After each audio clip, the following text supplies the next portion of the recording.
नमस्कार बच्चों, आज की क्लास में स्टार्ट करेंगे रिप्रोडक्शन और रिप्रोडक्शन के टाइप्स। ध्यान रखें, पिछली क्लास में मैंने आप लोगों को चैप्टर फर्स्ट के बारे में रिप्रोडक्शन इन ऑर्गेनिजम्स के बारे में बताया था और आपने पिछली क्लास में रिप्रोडक्शन की डेफिनेशन को भी समझ लिया है और आपने छोटी छोटी चीज़ें जो बेसिक जानकारी उनको भी आप लोगों ने जान लिया है। आज की क्लास में हम जानेंगे सेक्सुअल रिप्रोडक्शन और एसेक्सुअल रिप्रोडक्शन के बारे में। आपको पिछली क्लास में मैंने ये बताया था कि सेल डिवीज़न दो टाइप का होता है, मियोसिस डिवीज़न और माइटोसिस डिवीज़न। मियोसिस डिवीज़न का और भी नाम है रिडक्शन डिवीज़न या उसको अपन मियोटिक डिवीज़न भी कहते हैं। और ध्यान रखें, जो माइटोसिस डिवीज़न उसका एक और नाम है माइटोटिक डिवीज़न। और आपको मालूम है मियोसिस डिवीज़न दो टाइप का होता है, फर्स्ट और सेकेंड। एक बार ध्यान रखें, मैंने आपको एक बात और बताया था कि मियोसिस डिवीज़न जिस सेल में होता है उसमें एक सेल से कितनी सेल बनती हैं, कितनी ऑफस्प्रिंग संतानें बनती हैं, 4। और ध्यान रखें हैप्लॉइड बनती हैं। कैसी बनती हैं? Haploid. Meiosis division only diploid cell में होता है। किस में होता है? डिप्लॉइड सेल में। कभी भी हैप्लॉइड सेल में नहीं होता है, इस बात को भी ध्यान रखें। और मैंने आपको ये भी बताया था कि मियोसिस डिवीज़न का ही रिजल्ट है कौन? Gamete formation. समझ पा रहे हैं? गैमेट फॉर्मेशन किसका रिजल्ट है? मियोसिस डिवीज़न का। क्योंकि आपको मालूम है जो प्राइमरी जर्म सेल है या जो जर्म सेल है डिप्लॉइड होती हैं, क्योंकि जर्म सेल टेस्टिज में या ओवरी में प्रेजेंट होती हैं जो कि डिप्लॉइड होती हैं। उसमें गैमेट का फॉर्मेशन होता है। स्पर्म होगा तो स्पर्मेटोजेनेसिस, ओवम होगा तो oogenesis। आपको मालूम है गैमेट का बनना गैमेटोजेनेसिस। गैमेट ऑलवेज कैसे होते हैं? हैप्लॉइड। लेकिन ध्यान रखें जो गैमेट फॉर्मेशन का रिजल्ट है वो मियोसिस डिवीज़न है। और फिर इसके बाद मैंने आपको बताया था mitosis division. Mitosis division haploid cell में भी होता है, डिप्लॉइड सेल में भी होता है। ध्यान रखें बच्चों, माइटोसिस डिवीज़न का मतलब पेरेंट्स जो सेल है उसमें नंबर ऑफ क्रोमोसोम जो है वो ऑफस्प्रिंग में रहेंगे, सिमिलर रहेंगे। समझ पा रहे हैं आप? चलिए, इसके बाद हम लोगों ने देखा जाइगोट। जाइगोट कैसा होता है? डिप्लॉइड। कैसा होता है? डिप्लॉइड। एम्ब्रियो कैसा होता है? डिप्लॉइड। सोमेटिक सेल कैसी होती हैं? डिप्लॉइड। रिप्रोडक्टिव सेल कैसी होती हैं? डिप्लॉइड। लेकिन गैमेट कैसे होते हैं? हैप्लॉइड। मेल गैमेट का नाम क्या है? स्पर्म। फीमेल गैमेट का नाम क्या है? ओवम। ध्यान रखें, आपको मालूम होना चाहिए चैप्टर फर्स्ट को स्टार्ट किया है। चैप्टर फर्स्ट का नाम क्या है? Reproduction in organisms. मतलब आपको लिविंग ऑर्गेनिजम्स में रिप्रोडक्शन पढ़ना है। रिप्रोडक्शन के दो टाइप होते हैं, ठीक है, on the basis of presence and absence gamete की। तो गैमेट की प्रेजेंस और अब्सेंस के बेसिस पर रिप्रोडक्शन कितने टाइप का होता है? दो टाइप का, सेक्सुअल और एसेक्सुअल। आपको मालूम होना चाहिए कि जो मेल में गोनाड्स होते हैं, मेल में क्या होते हैं? गोनाड्स। वो कौन है? टेस्टिस। और फीमेल में जो गोनाड्स होते हैं वो कौन होते हैं? ओवरी। टेस्टिस वन पेयर होते हैं, ओवरी भी वन पेयर होते हैं। टेस्टिस और ओवरी के बारे में डिटेल से चैप्टर थर्ड में वुमेन रिप्रोडक्शन में अपन पढ़ेंगे। लेकिन आपको मालूम होना चाहिए टेस्टिस जो प्रेजेंट होते हैं वो एब्डोमिनल कैविटी से बाहर, एब्डोमिनल कैविटी से आउटसाइड में प्रेजेंट होते हैं, एक बैक लाइक स्ट्रक्चर में पाए जाते हैं। उसे स्क्रोटम बोलते हैं या स्क्रोटल सैक कहते हैं।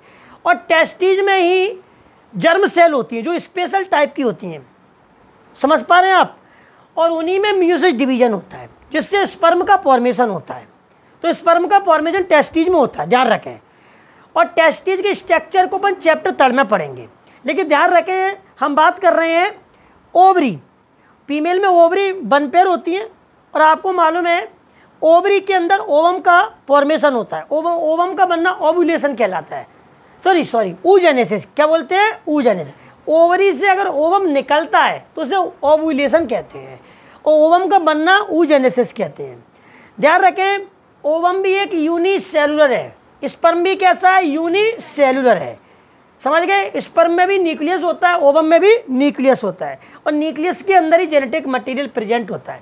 जेनेटिक मटेरियल बोलते हैं क्रोमोसोम। क्रोमोसोम में डीएनए पैक रहता है। आपको मालूम है जेनेटिक मटेरियल पेरेंट्स से ऑफस्प्रिंग में ट्रांसफर होता है। इस प्रोसेस को हेरिडिटी कहते हैं। समझ पा रहे हैं आप? चलिए, इसके बाद हम लोगों को आगे की प्रोसेस में पढ़ना है कि सेक्सुअल रिप्रोडक्शन और एसेक्सुअल रिप्रोडक्शन। इसको बहुत गहराई से समझेंगे, फिर हम इसमें डिफरेंस करेंगे।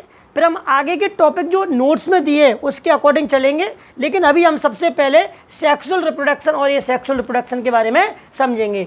उससे पहले आपको ज़रा मैंने बताया है कि जो मेल है, मेल में 2 टाइप की सेल होती हैं, सोमेटिक सेल जिन्हें वेजिटेटिव सेल भी कहते हैं, जो कि डिप्लॉयड होती हैं। सोमेटिक सेल सोमेटिक बॉडी का फॉर्मेशन करती हैं, ध्यान रखना, और सोमेटिक बॉडी डिप्लॉयड होती हैं।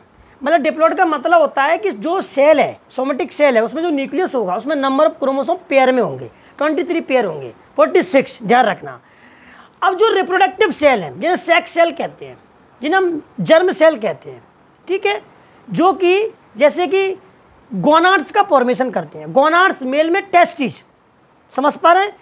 और ध्यान रखें रिप्रोडक्टिव सेल सेक्स ऑर्गन का भी फॉर्मेशन करते हैं, जैसे कि मेल में सेक्स ऑर्गन कौन है, पेनिस। तो सेक्स ऑर्गन और रिप्रोडक्टिव सेल दोनों आपस में मिलकर रिप्रोडक्टिव ऑर्गन, अब मेल के बना रहे हैं तो मेल रिप्रोडक्टिव ऑर्गन या मेल रिप्रोडक्टिव सिस्टम, समझ पा रहे हैं आप। फीमेल में भी ऐसा ही होता है, सेक्स ऑर्गन फीमेल में वेजिना है, और जो रिप्रोडक्टिव सेल है सेक्स सेल है या जर्म सेल है जो कि गोनाड्स का फॉर्मेशन करती हैं, तो फीमेल में गोनाड्स कौन है, ओवरी। तो आपको मालूम है फीमेल रिप्रोडक्टिव सिस्टम और मेल रिप्रोडक्टिव सिस्टम, थोड़ा सा इसके बारे में आपको नॉलेज होनी चाहिए, जिससे आप लोगों को गैमेट्स वगैरह, जाइगोट्स वगैरह, एम्ब्रियो वगैरह में समझने में आसानी मिल जाएगी। अब हम बात कर रहे हैं सबसे पहले सेक्सुअल रिप्रोडक्शन के बारे में। तो ध्यान रखें एक एक चीज़ को अपन को समझना पड़ेगा, जरा देखें बोर्ड पर, और जो भी चीज़ समझ में नहीं आए मुझे बिल्कुल बोल दे टोक देना। रेगुलर क्लास लोगे, टाइम से पढ़ने आओगे और लेक्चर देखते रहोगे, पढ़ाई घर पे 1 घंटा करते रहोगे, चाहे कोचिंग में करो चाहे बाहर करो, पढ़ाई करना अनिवार्य है। आप लोग सोचें कि IPL मैच चल रहे हैं, इन मैचों को देखकर अपना जीवन को सफल बनाना, ये तो कल ख़त्म होने वाले हैं, लेकिन आपकी पढ़ाई लगातार जारी रहती है। आप लोग 1 घंटा कोचिंग को दे रहे हैं, अपने आप को दे रहे हैं, घर पे दे रहे हैं, तो आप बहुत अच्छा काम कर रहे हैं, आपको कोई दिक्कत नहीं आएगी, बस बच्चे को बेस आना चाहिए। चलिए यहाँ लिख रहे हैं सेक्सुअल रिप्रोडक्शन, समझ पा रहे हैं आप। देखिए नाम से ही मालूम पड़ जाता है सेक्सुअल रिप्रोडक्शन, सेक्स टर्म जहाँ कहीं भी यूज होता है two people, two candidate opposite sex के, मेल एंड फीमेल, क्योंकि सेक्स हमेशा 2, समझ गए, 2 लोगों के बीच में होता है, समझ गए, बिटवीन, मतलब 2 लोगों के बीच में, मेल और फीमेल, अपोजिट सेक्स की होनी चाहिए। तो ध्यान रखा यहाँ पर सेक्सुअल रिप्रोडक्शन में बात कर रहे हैं। सेक्सुअल रिप्रोडक्शन में पहला पॉइंट ये होगा कि जो पेरेंट्स पार्टिसिपेट होते हैं वो भी कितने, 2, तो ये बाई पेरेंटल होता है। कैसा होता है, याद करते चले साथ में, सेक्सुअल रिप्रोडक्शन बाई पेरेंटल होता है, 2 पेरेंट पार्टिसिपेट होते हैं, मेल एंड फीमेल। तो यहाँ लिखेंगे मेल और फीमेल, समझ गए। अब मैं यहाँ पे शॉर्ट में लिख रहा हूँ, मेल में सोमेटिक सेल होती हैं, वेजिटेटिव सेल होती हैं जो कि डिप्लॉयड होती हैं। अच्छा सोमेटिक सेल, वेजिटेटिव सेल क्या बनाती है, सोमेटिक बॉडी, तो सोमेटिक बॉडी भी कैसी होगी, डिप्लॉयड। अब भैया मेल में सेक्स ऑर्गन, सेक्स ऑर्गन कौन होगा बताइए, पेनिस। फीमेल में सेक्स ऑर्गन कौन होगा बताइए, वेजिना। फीमेल में सोमेटिक सेल होंगी या वेजिटेटिव सेल होंगी जो कि क्या बनाती है, सोमेटिक बॉडी, ये भी डिप्लॉयड, तो बॉडी भी कैसी होगी, डिप्लॉयड। अब जरा मेल में रिप्रोडक्टिव सेल, जर्म सेल या सेक्स सेल क्या बनाएंगी, gonads.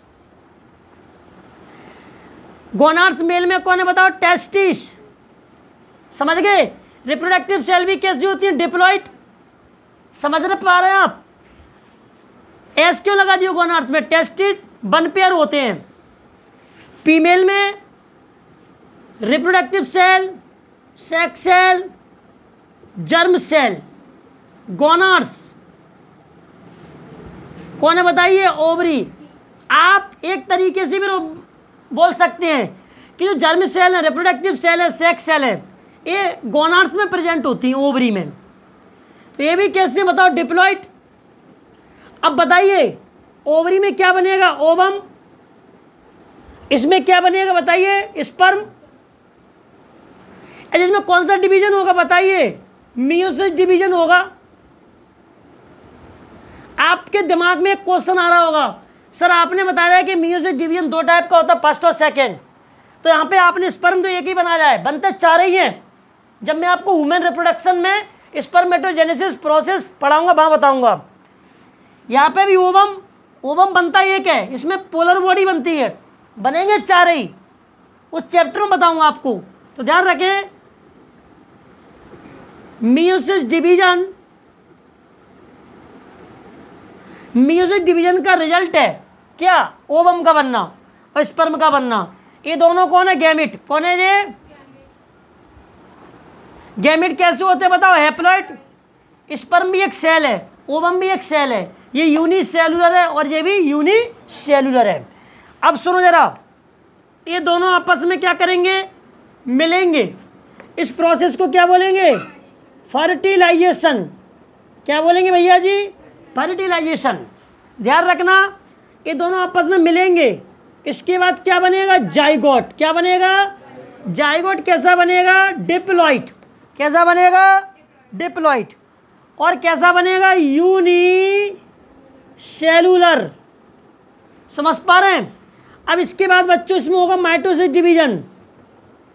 Mitosis division, mitosis division में कभी भी नंबर ऑफ क्रोमोसोम हाफ नहीं होते हैं। अब जरा ध्यान से सुनो, इसके बाद बनेगा एम्ब्रियो। क्या बनेगा ये, एम्ब्रियो। एम्ब्रियो डिप्लॉइड ही रहेगा लेकिन मल्टी सेलुलर बनेगा। कैसा बनेगा, मल्टी सेलुलर बनेगा। इसके बाद फिर इसमें माइटोसिस डिवीजन होगा। ध्यान रखना, माइटोसिस डिवीजन से क्या होता है, नंबर ऑफ सेल इंक्रीज होते हैं।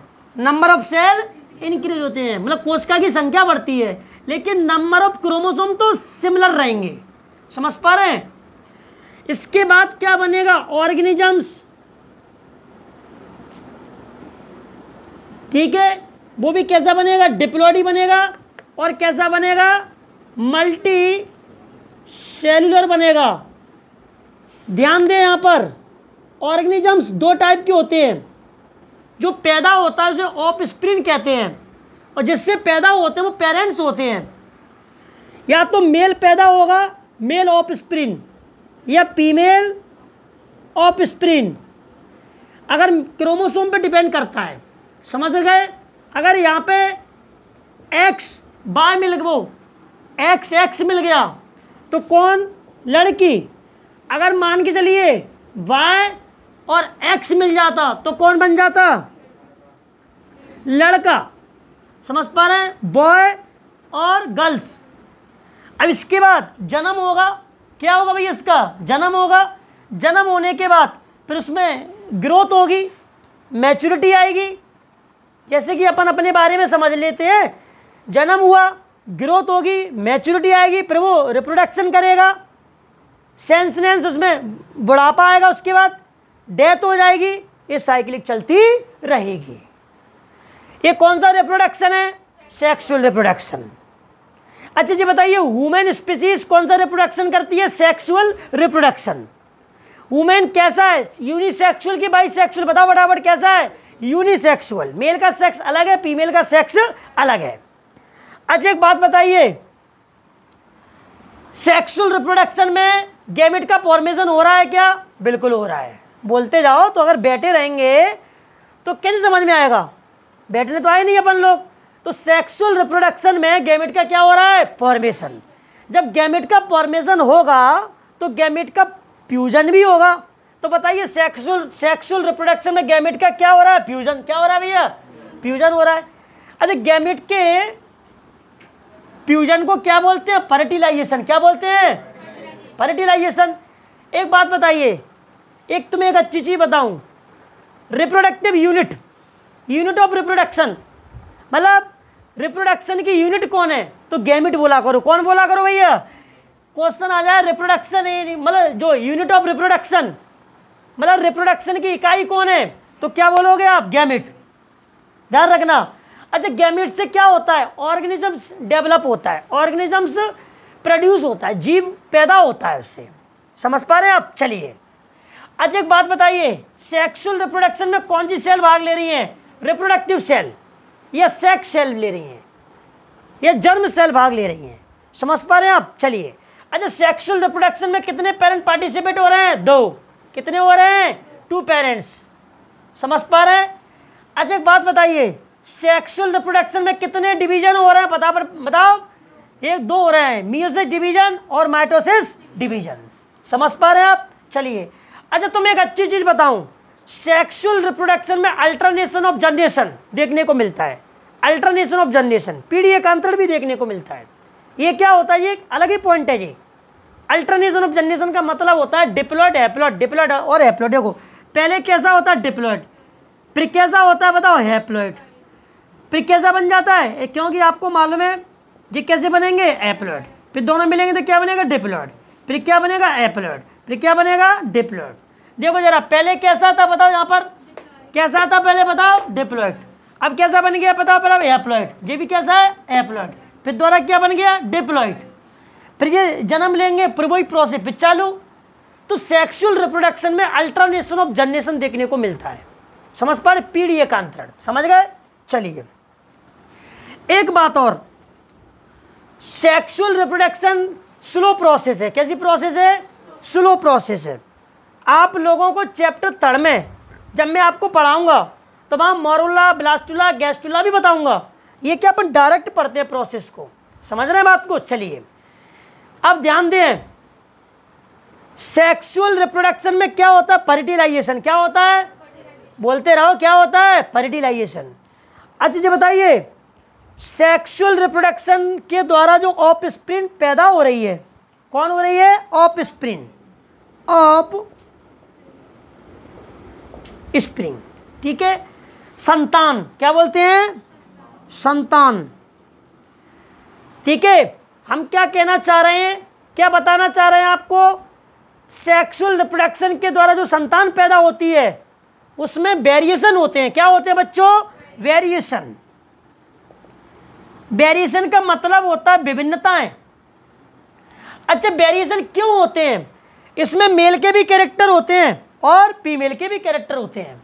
23 क्रोमोसोम मेल से आएंगे, 23 किससे आएंगे, फीमेल से आएंगे। क्योंकि आपको मालूम है सेक्स डिटर्मिनेशन क्रोमोसोम 23 पेयर है, 1 से लेके 22 पेयर तक क्रोमोसोम मेल एंड फीमेल में ऑटोसोमल क्रोमोसोम है, सिमिलर हैं। समझ पा रहे हैं आप।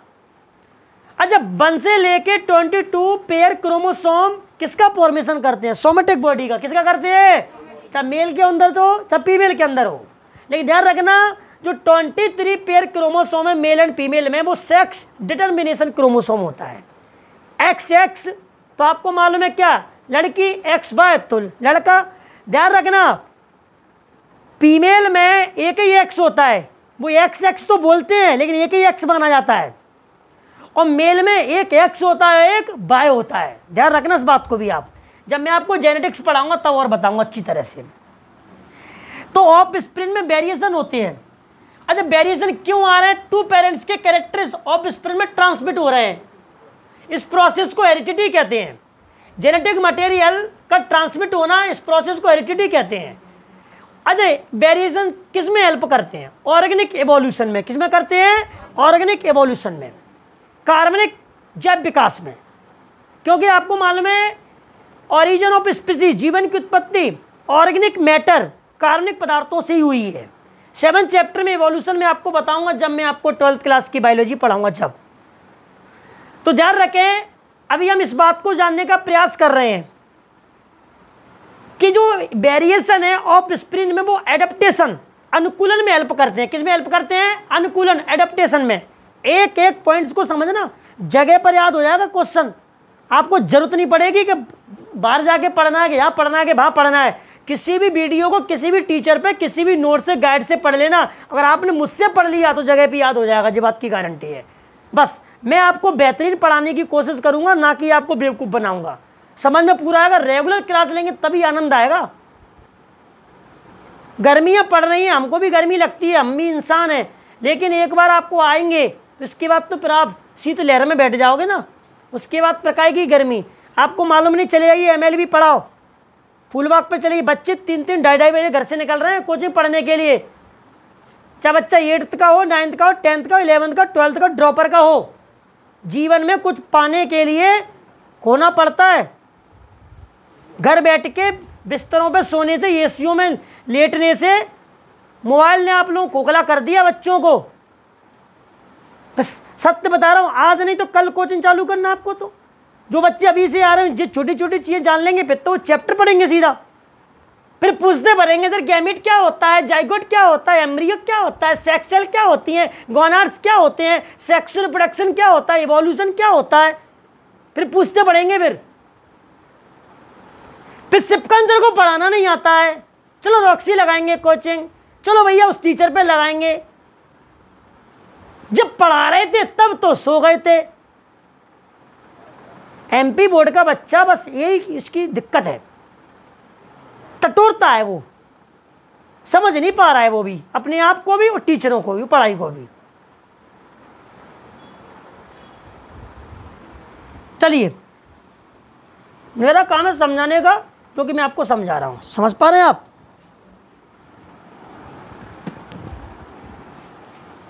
चलिए, अब इसके बाद आपको मालूम पड़ गया जो एडेप्टेशन है, मतलब वेरिएशन किस में हेल्प करते हैं? एडेप्टेशन में, अनुकूलित में।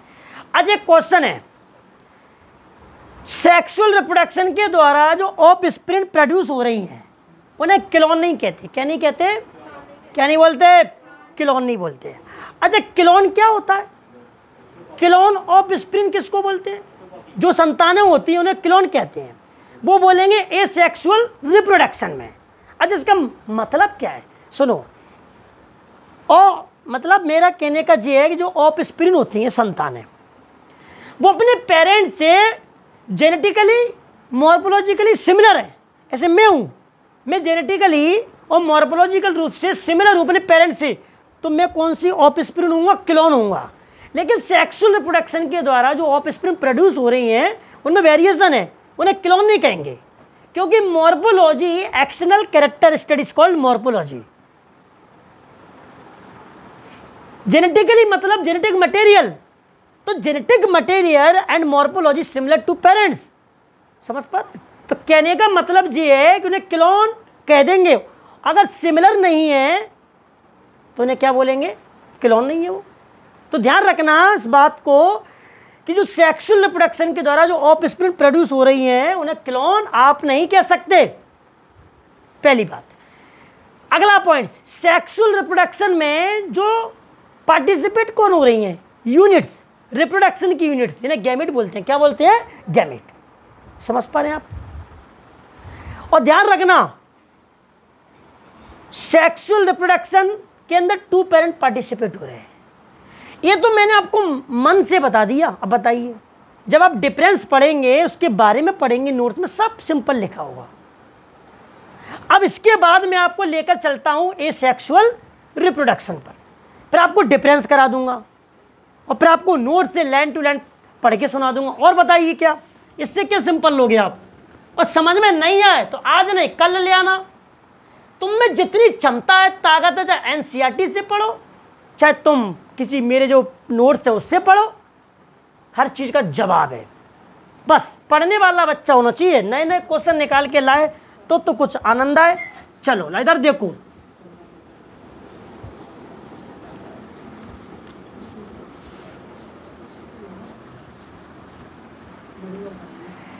इधर सुनिएगा क्या पढ़ रहे हैं?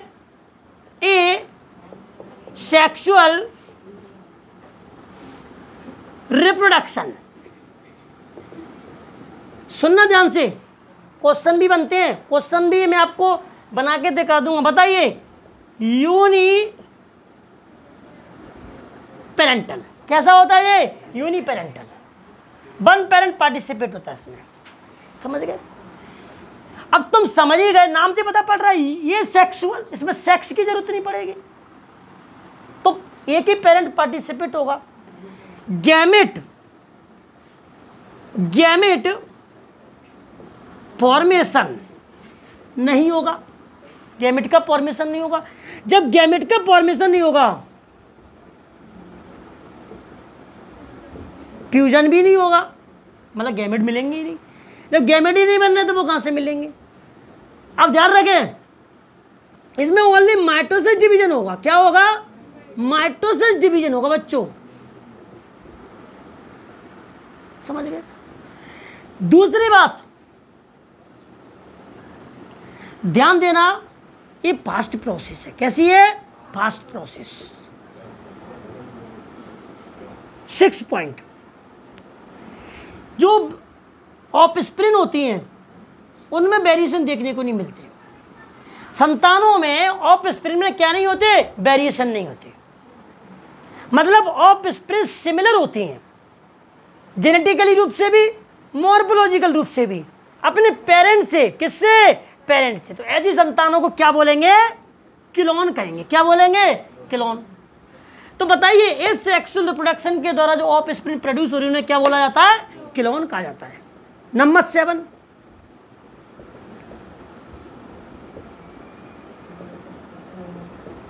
वेरिएशन नहीं होती है।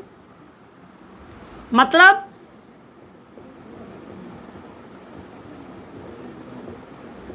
संतानों में क्या नहीं होते? वेरिएशन। ऑर्गेनिक इवोल्यूशन में जे हेल्प नहीं करता है, एडेप्टेशन में हेल्प नहीं करेगा। जे किस में हेल्प नहीं करता? जे एडेप्टेशन में, क्योंकि ऑफस्प्रिंग में वेरिएशन होंगे ना, वो ही एडेप्टेशन में हेल्प करेगा और ऑर्गेनिक इवोल्यूशन में हेल्प नहीं करेगा। ये तो ये मैंने आपको ये सेक्सुअल रिप्रोडक्शन के बारे में बताया है। अच्छा एक बात और, ये सेक्सुअल रिप्रोडक्शन में जो पार्टिसिपेट होंगी यूनिट, इकाई, उनका नाम है पार्ट्स ऑफ बॉडी। बॉडी का कोई पार्ट होगा या कोई बट्स, कलिका होगी। कौन होगी? कलिका। बॉडी का कोई पार्ट्स होगा या कोई कलिका होगी। तो ध्यान देने वाली बात यह है, उसमें पता है अल्ट्रानेशन ऑफ जनरेशन देखने को नहीं मिलता। इसमें क्या नहीं मिलता? अल्ट्रानेशन ऑफ जनरेशन नहीं मिलेगा। या तो इसमें पूरी बॉडी डिप्लॉइड होगी या तो पूरी बॉडी कैसी होगी? हैप्लॉइड, क्योंकि माइटोसिस डिवीजन तो हैप्लॉइड सेल में भी होता है और डिप्लॉइड सेल में भी होता है। इस जैसे कि मैंने आपको अभी मियोसिस डिवीजन बताया था सेक्सुअल रिप्रोडक्शन में, और माइटोसिस डिवीजन बताया था, एक बार डिप्लॉइड एक बार हैप्लॉइड। एजस में नहीं होगा। इसमें या तो पूरी पार्ट्स कैसा होगा? या तो डिप्लॉइड चलेगा या फिर वो हैप्लॉइड चलेगा। अल्ट्रानेशन ऑफ जनरेशन देखने को नहीं मिलेगा। अब अपन को ध्यान ये देना है कि जो सेक्सुअल रिप्रोडक्शन होता है वो हायर प्लांट और हायर एनिमल्स में देखने को मिलता है, और जो एसेक्सुअल रिप्रोडक्शन है वो लोअर प्लांट्स और लोअर एनिमल्स में देखने को मिलता है। समझ पा रहे हैं? तो ये मैंने आपको ये सेक्सुअल रिप्रोडक्शन के बारे में बता दिया। अब हम इसमें डिफरेंस पढ़ेंगे। क्या पढ़ेंगे? Difference between asexual and sexual reproduction. तो वो चीज़ को जानने का प्रयास करेंगे कि हमने जो पढ़ा है बेसिक तरीके से वो हमको आने लगा कि नहीं लगा। तो ज़रा देखते हैं इसके बारे में, बस समझते हैं। चलिए,